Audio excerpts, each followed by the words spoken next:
la 45 edición del Festival de Gijón.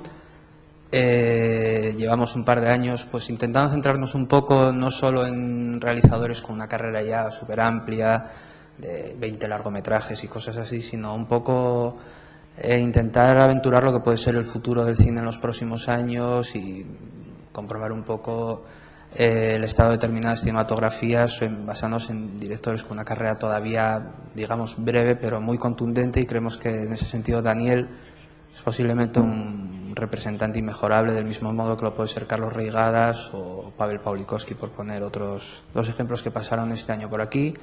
Así que lo primero de todo, darle la bienvenida a Daniel, aunque lleva ya un par de días por nuestra ciudad. Y bueno, un poco voy rompiendo el hielo. Luego sería maravilloso, por otra parte, que vosotros fueseis aportando preguntas, dudas, cuestiones, críticas o cualquier tipo de sugerencias que queráis hacer. Básicamente yo quería empezar un poco, cuando hoy estaba echando un ojo al libro que publicamos este año, Claves para tres miradas, centrándose en un libro coordinado por Marcelo Panozo y que se centra un poco en estas tres figuras, en Pawlikowski, Daniel Arbiz y Carlos Reigadas. Me di cuenta del peso que había tenido, que me había pasado inadvertido, el peso que había tenido el cine libanés dentro de nuestro festival en los últimos años, con películas como Perfect Day, con películas como Lila dice, de Ziad Douiri, o como Yala Yala, de Joseph Fares, o sin ir más lejos, ayer tuvimos una película, Caramel, una película también libanesa. Entonces, bueno, todos son directores que de alguna manera tienen una cierta vinculación europea, algunos de ellos viven en Europa, tienen también parte de financiación europea en sus proyectos. Me gustaría preguntarle a Daniel, para empezar, si se sentía especialmente cercana a alguno de ellos y también qué nos podía contar de esos directores que pueda haber ahora mismo en el Líbano, digamos, realizando, planeando todos sus proyectos desde dentro del Líbano y no con financiación europea ni cosas por el estilo, sino trabajando más desde dentro.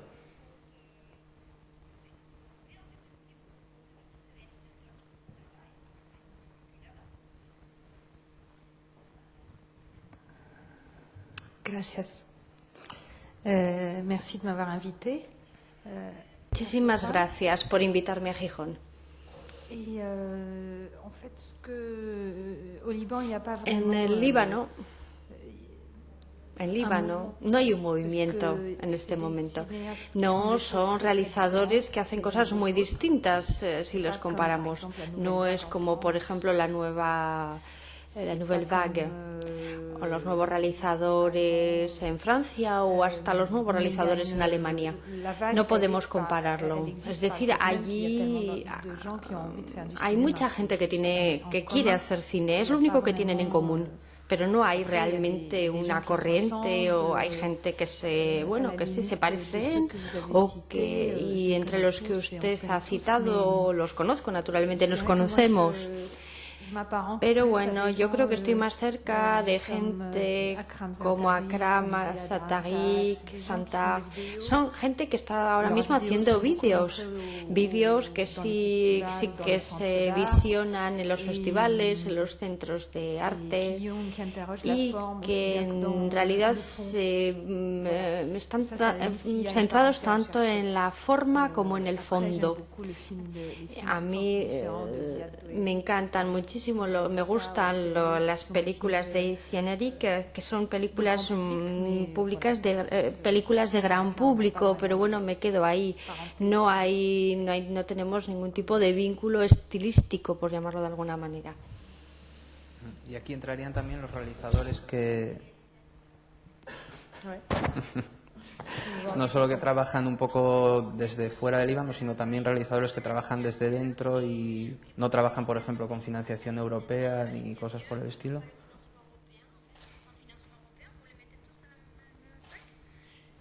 No los veo de la misma manera, evidentemente, pero la mayor parte de nosotros estamos trabajando con financiación europea, por lo menos todos aquellos que hacen películas largos es gente que está buscando dinero en Estados Unidos, en Canadá, que obtiene sus fondos de Europa. Allí no hay dinero para el cine, no hay tampoco una industria cinematográfica como tal. Y luego, la gente que está allí y los que he citado y videas que viven en Líbano, por ejemplo, bueno, hay mucha gente que está haciendo películas, muy pequeñas películas en vídeo, en formato vídeo. Intentan hacer cortos. Bueno, la financiación en realidad es propia.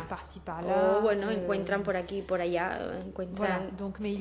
Pero nosotros hemos creado, 3 amigos y yo, hace 5 años creamos un festival en Beirut que se llama Ne a Beirut y que tiene lugar todos los agostos y que en principio lo que pretende es mostrar lo que se está haciendo en vídeo, en formato vídeo, y lo hemos hecho, optamos por eso porque nos dimos cuenta que había mucha gente que estaba trabajando con este formato. Son cosas muy interesantes y bueno, como no entran dentro del ámbito comercial, bueno, pues no hay una censura. No hay censura sobre esto. Mis 3 colegas, que son mucho, que están más allí que yo, porque bueno, ellos viven allí durante mucho tiempo, con lo cual este año yo me he quedado un poco más de lado porque tenía mi película y bueno, no me daba para todo. Con lo cual este año recibimos aproximadamente 80 películas. Es mucho, es muchísimo para un país tan pequeño, 3 millones de habitantes y sin dinero para el cine. Las películas pueden durar 5 minutos, 60 minutos, en fin. Y bueno, seleccionamos entre esas 80, al final proyectamos unas 50, lo que no está nada mal. Con lo cual sí que hay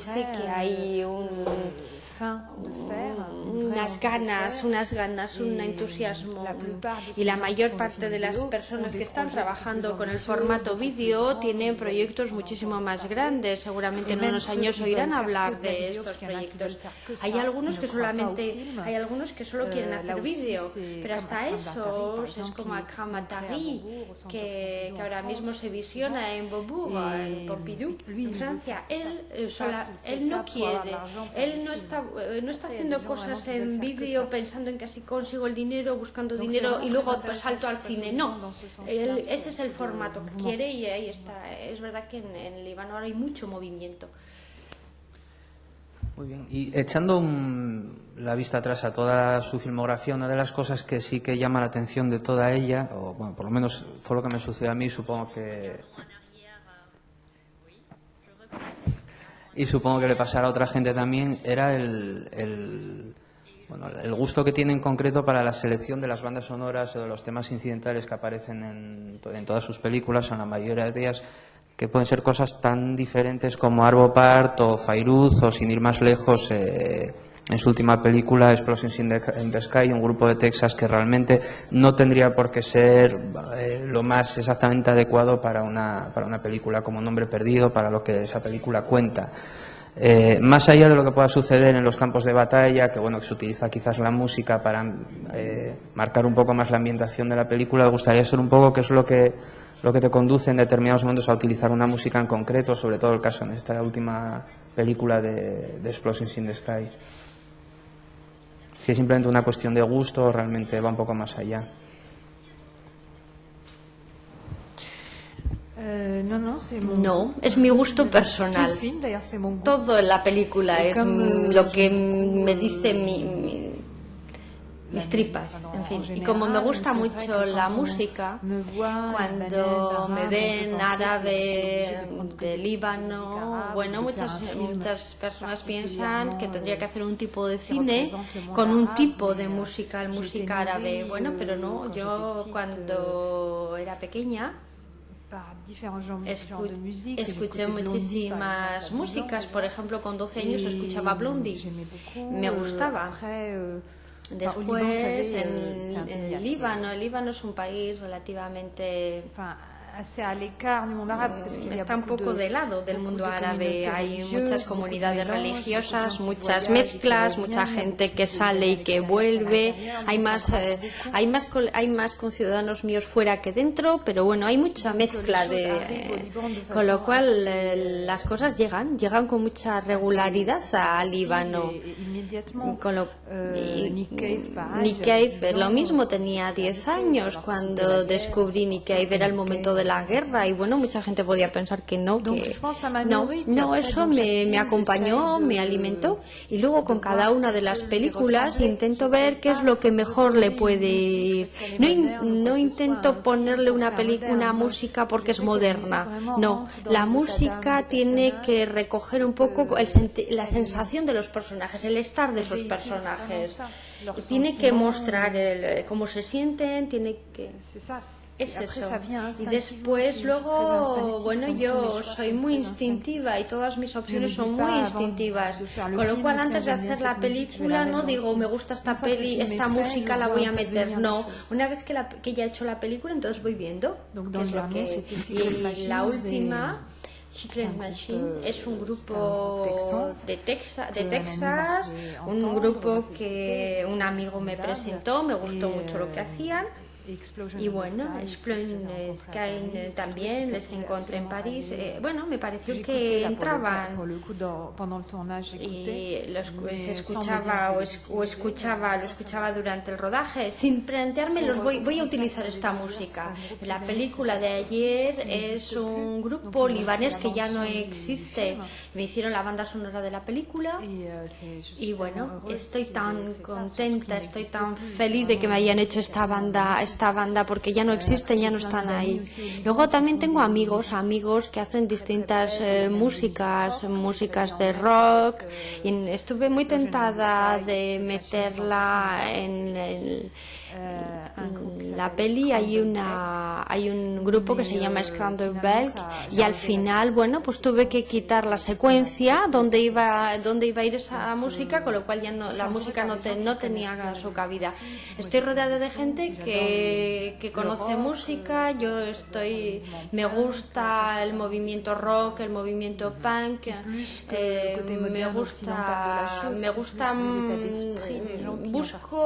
busco más bien los sentimientos, el estar de esa gente más que lo que es una corriente en sí misma. O el hecho de que sea occidental. Este último grupo que acabas de mencionar, Scrambled Eggs, yo creo que eran también los que participaban en la banda sonora de Perfect Day, ¿puede ser? Absolument, oui, ils les ont filmés. Je pense ils ont utilisé le son, la musique. Okay. Ouais. En el encuentro con el público que tuvimos hace 2 días, bueno, con motivo de la proyección de Un hombre perdido, me gustó mucho la referencia que hacías un poco al artista como ladrón o como, no sé si es muy extremo decir depredador, pero bueno, como un poco robar trozos de las vidas ajenas para llevar a cabo tu trabajo.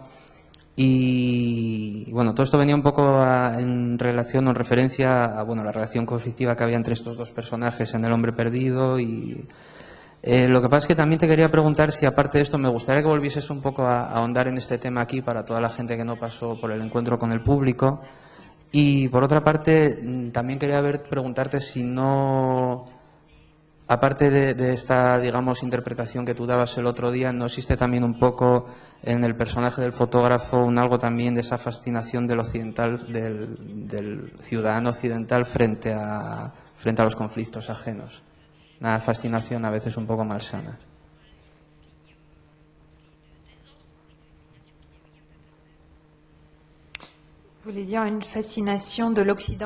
Una fascinación del occidental por Oriente. O los conflictos, en concreto por situaciones complicadas y no solo por Oriente. O sea, la mirada del occidental hacia la situación que se pudo vivir en el Líbano recientemente o...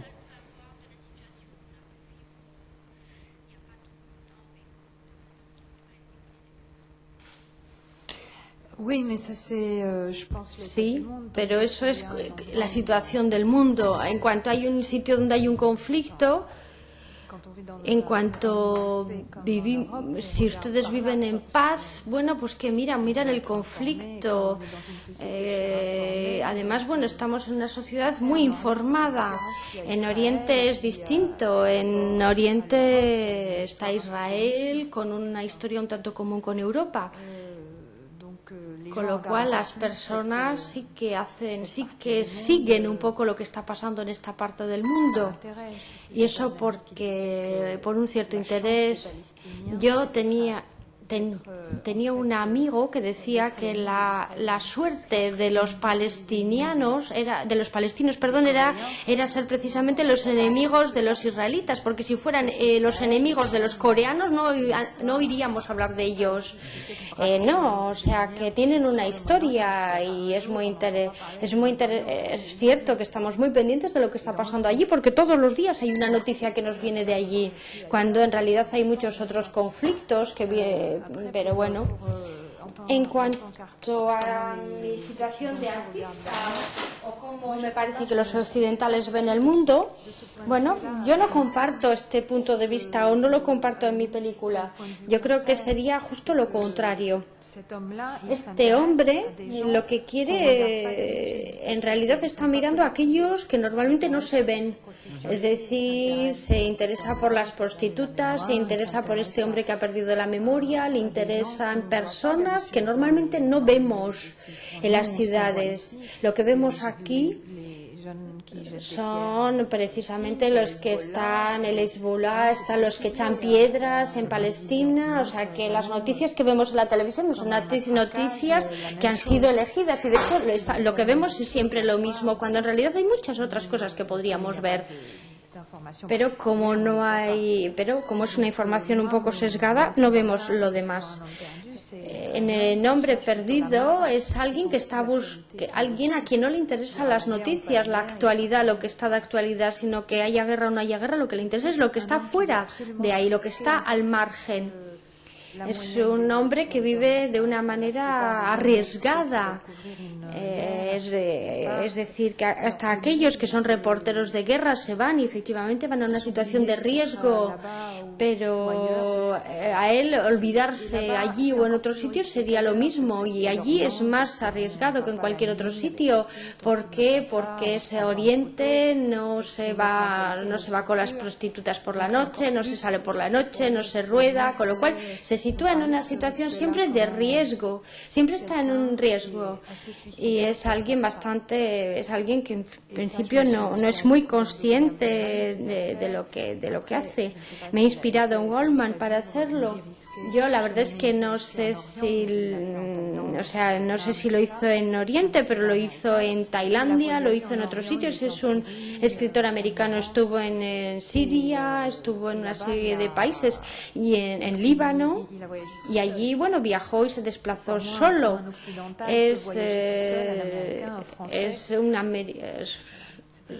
El interés residía precisamente en ver cómo vive un francés o un americano, vivir al margen, cómo se relaciona, cómo se pone en contacto con la gente con la que se encuentra. Y luego ya un poco por ir cerrando lo que es mi tanda de preguntas, y ahora espero que podáis participar también vosotros y vosotras. Me llama también la atención, y supongo que como a mí a mucha otra gente, la importancia que los cuerpos juegan, especialmente en los dos largometrajes, sobre todo en la última película, Un hombre perdido, y pensaba que si de alguna manera no podía emparentar eso su cine, pues a lo mejor con una realizadora como Claire Denis. Quería preguntar cuál era su opinión de esta realizadora, y si realmente veía que podía haber una especie de línea directa entre ellas dos, entre su modo de filmar los cuerpos y demás.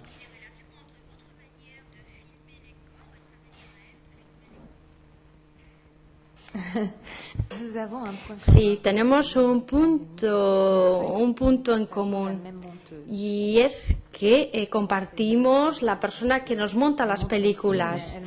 Es decir, se llama Nelly Quetier y monta sus películas y monta las mías, de Leos Carràs, de otros realizadores. Esto es un punto concreto, si no, bueno, me enorgullece que me compare con Claire Denis, me encanta lo que hace. Pero realmente no intento imitar su trabajo, tal vez sea inconsciente. Entiendo perfectamente lo que quiere decir. Hay una similitud, bueno, a mí me parece que Claire Denis es bastante independiente de lo que son los realizadores franceses, que están más ligados a una sociedad, a una cultura. Yo puedo ver las películas y puedo entender las películas de Claire Denis sin conocer Francia, sin saber lo que está pasando. Y es lo que muchos amigos me devuelven, que ellos también la entienden. Bueno, yo lo que me gustaría es poder contar sentimientos en mis películas, sentimientos que compartimos en cualquier sitio del mundo. En los campos de batalla, estaba en Japón presentando la película. Había una mujer que vino y me dijo: es lo que yo viví aquí, lo que usted me presenta es lo que yo he vivido aquí. Y yo creo que es el mejor de los halagos es decir, que ella me devolvía que podemos vivir lo mismo en cualquier sitio. Lo que cambia es cómo contamos las cosas. Yo lo que me interesa son las sensaciones. Y luego, bueno, son sensaciones muy carnales, muy ligadas al cuerpo, reflejan menos los valores de una sociedad. Eso no me interesa, manifestar esos valores no me interesa. Lo que me interesa es la mirada, que podemos, la mirada, cómo los cuerpos se tocan, cómo la gente entra en comunicación, fuera de palabras, sin utilizar las palabras, cómo se hieren, cómo se aman, y cómo el espectador puede entender todo esto de una manera carnal, cómo puede, a través de las sensaciones, cómo lo percibe por las sensaciones. Y esto está muy presente en las películas de Claire Denis. Y es algo, o sea, sí que igual compartimos el mismo gusto por un mismo tipo de cine, más que la manera de hacerlo, de plasmarlo. Bueno, pues a partir de ahora, si queréis plantear alguna pregunta. De acuerdo. Cuando traigan el micrófono, si queréis plantear alguna pregunta.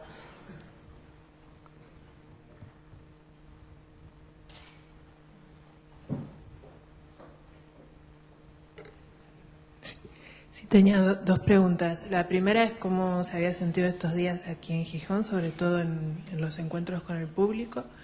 Y la segunda es si hay directoras que son referentes para ella o si prefiere no hacer esta diferencia entre hombres y mujeres detrás de la cámara.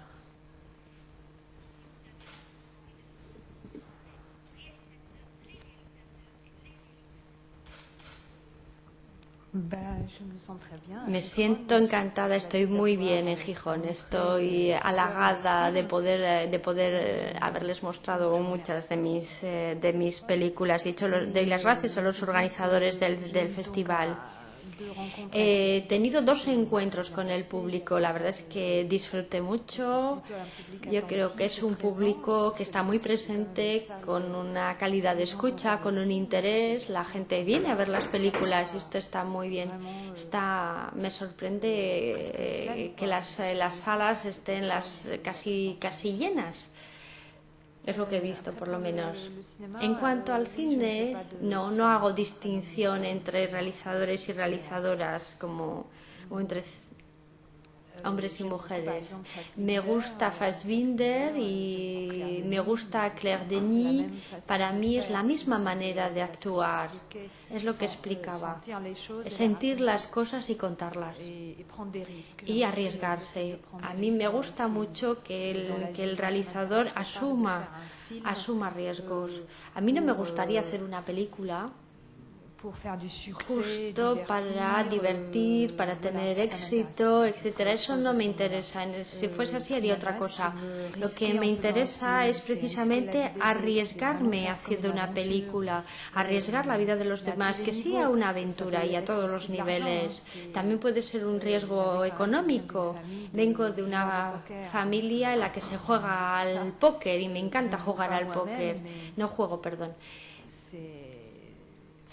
pero hacer no me interesa, vivir lo que hago es lo que me interesa. Con lo cual cada película es un reto cada vez mayor. Es como si me dijeran, te ponemos 30 millones ahí sobre la mesa para tu próxima película, y yo casi me daría lo mismo. Lo que me interesa es más bien el reto de hacer una película de 30 millones. Es por eso que mis películas, bueno, tienen siempre algo de locura en la guerra, en El hombre perdido, en los campos de batalla. Cada vez, bueno, siempre suscitan debate mis películas. Hay algunos a los que les gusta, otros me insultan, pero lo que hago no lo hago por provocar, no persigo tener un debate, no, lo que hago lo hago para vivirlo mientras lo estoy haciendo. Como considero que solo tenemos una vida, es por eso que no haré cine de diversión, salvo que me interese hacer ese cine de diversión. ¿Por qué? A mi madre, por ejemplo, mi madre me pregunta ¿por qué no haces grandes películas como las películas de Hollywood que ya ve, o Caramel, que está muy bien? Y me pregunta ¿por qué no haces este tipo de cine? Y le contesto que no me interesa, que lo que me interesa es vivir lo que estoy haciendo mientras lo estoy haciendo. Es muy difícil explicar a mi madre lo que hago, pero es un ejemplo. Ella es representativa porque siempre intenta entender lo que hago.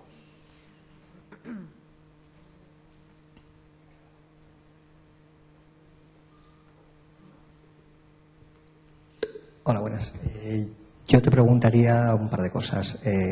Hablabas antes sobre el festival que estáis organizando entre una serie de personas en Líbano, y hablabas de que no tenías problemas con la censura. Me gustaría que hablaras un poco de este tema, cómo puede estar en tu país y de qué manera te afecta a ti. Y una segunda es, en tu última película, trabajas por primera vez con un actor francés, un actor no occidental, y me gustaría también que nos hablaras un poco de esto, de cómo fue ese trabajo.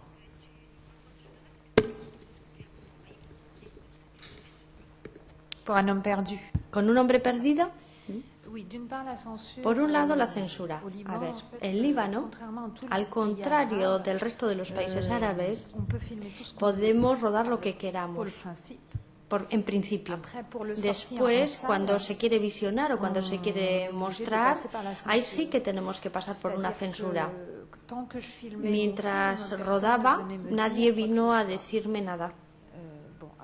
Después, bueno, presenté un guión bastante ligero, pero nadie vino, cosa que en el mundo árabe siempre hay alguien que viene, siempre hay alguien que mira qué es lo que se está rodando. En el Líbano no es así, en principio.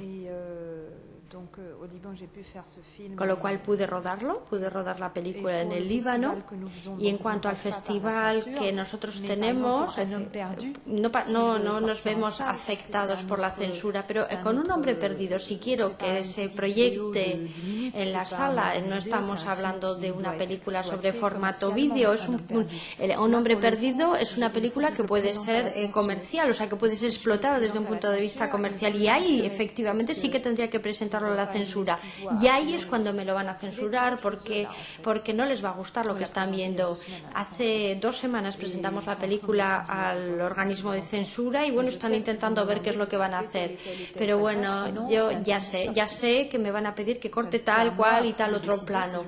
Y bueno, y luego veré si lo corto o no lo corto. En el festival, bueno, la situación es tan complicada y cada año es caso por caso casi. Cada año, si hay 3 o 4 películas que son un tanto sensibles, bueno, pues decidimos, las metemos, no las metemos, y cada año cogemos las películas más sensibles, aquellas que tienen que ver con la política, la religión, el sexo. Todos los años hemos tenido este tipo de películas en nuestro festival. Y la verdad es que, bueno, yo siempre lo defiendo, sobre todo ante mis camaradas que quieren que se mantenga el festival y que están dispuestos a sacrificar alguna película. No es mi opinión. Por el momento lo estamos visionando todas estas películas. Hay veces que son bastante arriesgadas, las películas bastante. En cuanto a mi personaje, al francés de mi película, cómo trabajo con todos los actores. En mi película estaba este personaje, Mel Piper, y luego tenía el otro personaje, el personaje del árabe, que es un inglés, en realidad, que lo juega, es un papel que lo representó un americano. Pero bueno, él trabaja mucho en Hollywood. Y era lo mismo, trabajé con los dos de la misma manera. Me gustaría que precisara un poco más su pregunta con relación a por qué. No, me refería eso normalmente en tus películas los actores son de tu país y ahora trabajas con actores extranjeros y además actores conocidos, famosos.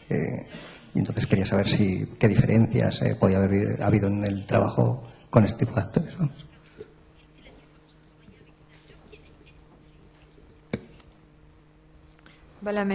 Lo mismo, ha sido lo mismo.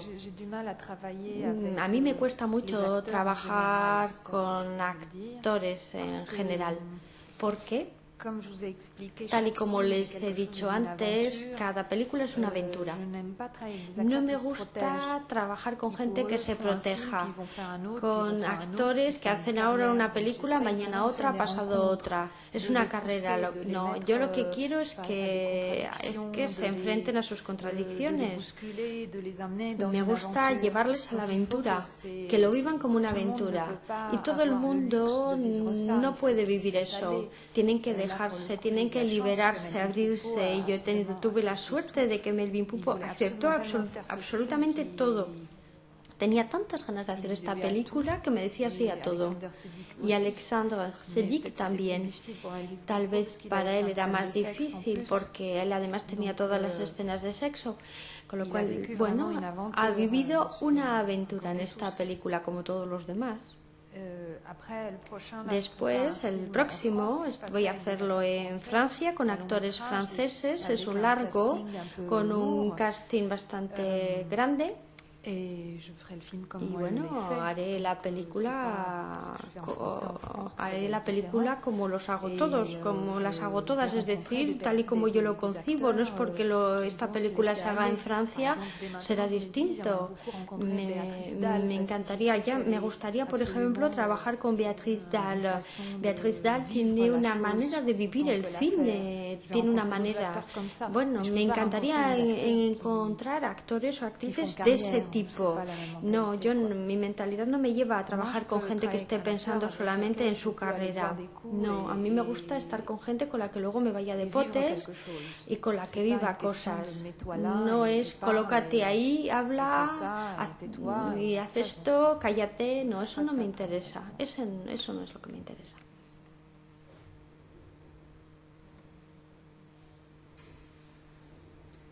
¿Más cuestiones? ¿Más preguntas?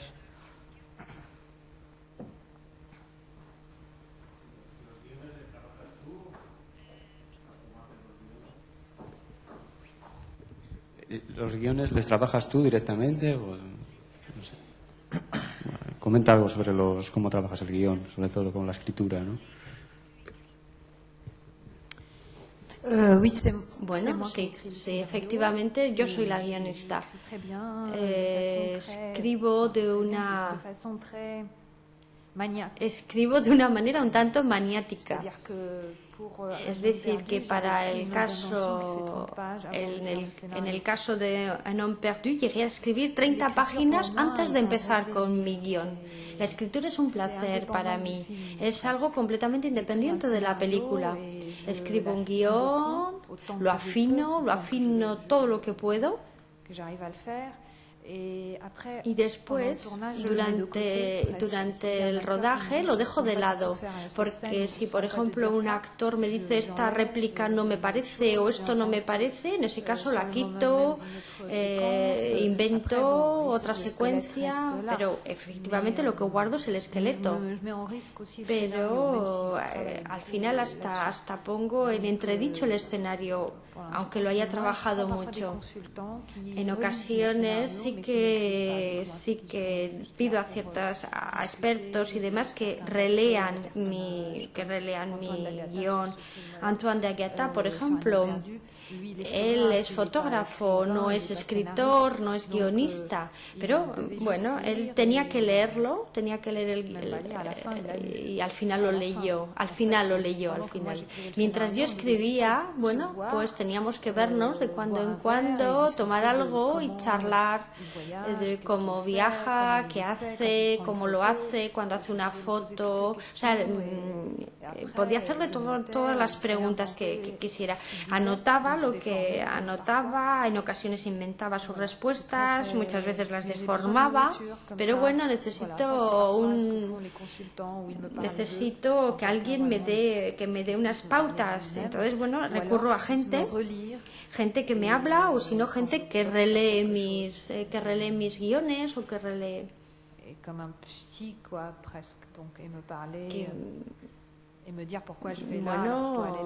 Alguien que, por ejemplo, me dice ¿por qué vas hacia este lado cuando en realidad tu guión no deberías de ir hacia el otro, hacia este?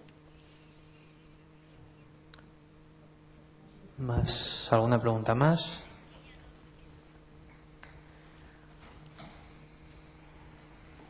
Bueno, pues si no hay más preguntas, vuelvo a darle las gracias a Danielle por asistir a este encuentro, os pido un aplauso para ella y muchísimas gracias a todos. Merci à vous.